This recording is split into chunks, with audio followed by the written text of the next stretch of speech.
Assalamualaikum warahmatullahi wabarakatuh. Hari ini kita akan lanjut belajar tentang Al-Quran Hadis. Hari ini kita akan melanjutkan materi tentang pengertian hadis.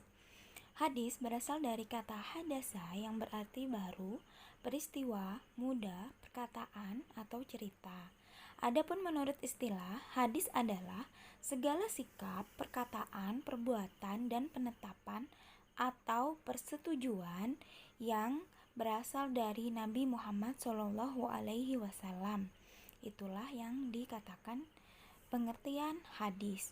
Berbeda dengan Al-Quran, jika Al-Quran adalah berasal dari Allah, sedangkan hadis itu adalah ucapan dari Nabi Muhammad SAW, baik itu perkataan, perbuatan maupun ketetapannya.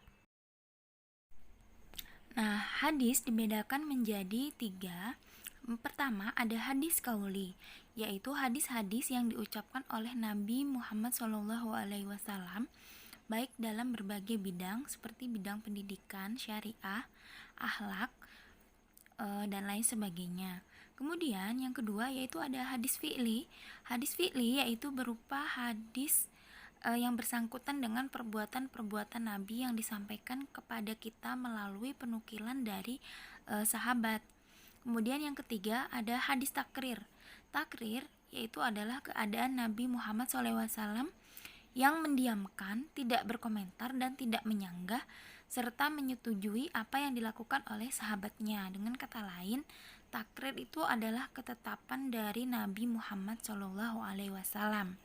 Jadi ada tiga. Yang pertama kauli, itu ucapannya Nabi. Fi'li itu perbuatannya yang dilihat oleh sahabat, kemudian sahabat menukilkannya. Kemudian yang ketiga ada hadis takrir, yaitu ketetapannya Nabi. Sebenarnya ada satu lagi, yaitu ada hadis hammi.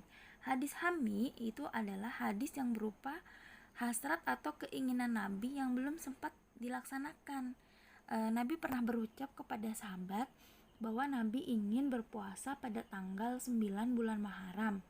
Tetapi Nabi belum sempat melaksanakan puasa tersebut karena beliau wafat sebelum datangnya bulan Muharram.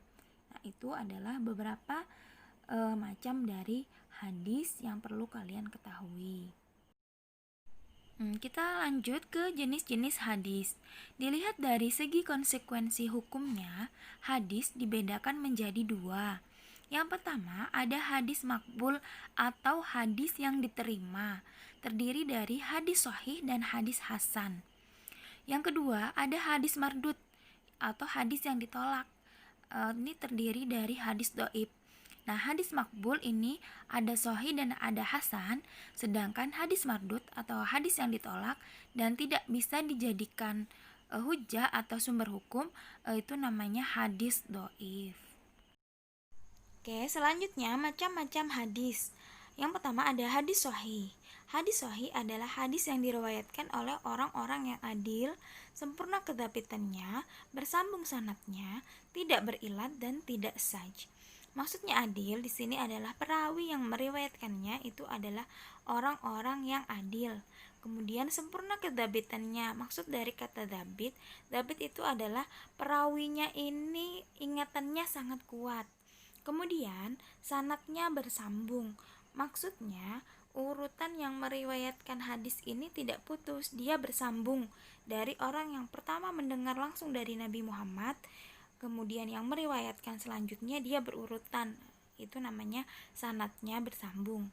Tidak berilat. Berilat itu artinya cacat. Maksudnya adalah hadis tersebut tidak cacat. Hadis yang berilat bahwa hadis itu terdapat cacat, baik kecacatannya itu nyata atau tersembunyi. Nah, maka itu dikatakan hadis sahih.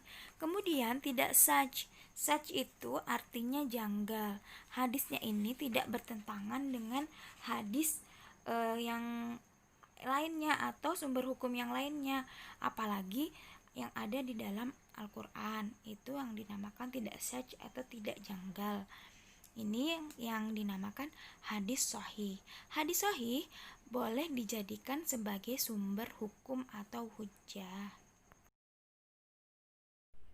Yang kedua, hadis hasan. Hadis hasan adalah hadis yang dinukilkan oleh orang yang adil, yang kurang kuat ingatannya, yang mustahil sanadnya itu tidak bersambung, kemudian tidak cacat dan tidak ganjil. Bedanya hasan dengan sahih hanya terletak kepada daya kuat ingatan perawinya. Kalau yang hadis hasan, perawinya kurang kuat ingatannya, sedangkan hadis sahih perawinya itu memiliki daya ingat yang kuat. Nah, kemudian dinukilkan. Apa itu dinukilkan? Dinukilkan itu yang pernah diucapkan atau yang pernah ditulis. Kemudian diucap kembali atau dituliskan kembali. Itu arti dari penukilan. Selanjutnya hadis dhaif. Hadis dhaif yaitu berarti lemah. Sebagai lawan kata dari sahih, kata dhaif yang berarti lemah, sakit atau tidak kuat. Maksudnya hadis dhaif ini adalah hadis lemah yang diriwayatkan oleh orang-orang yang daya ingatnya kurang, kemudian sanadnya tidak bersambung, isinya ganjil. Nah, ini dinamakan sebagai hadis dhaif atau hadis lemah. Hadis dhaif berbeda dengan hadis hasan dan hadis sahih. Hadis dhaif tidak bisa dijadikan hujjah atau sumber hukum, sedangkan hadis hasan dan sahih bisa. Fungsi hadis ini ada 4. Yang pertama, mengukuhkan hukum yang sudah ada dalam Al-Quran. Kemudian yang kedua, memerinci ayat yang bersifat global, karena dalam Al-Quran itu ada ayat yang bersifat global. Kemudian fungsi hadis di sini memerincikan ayatnya.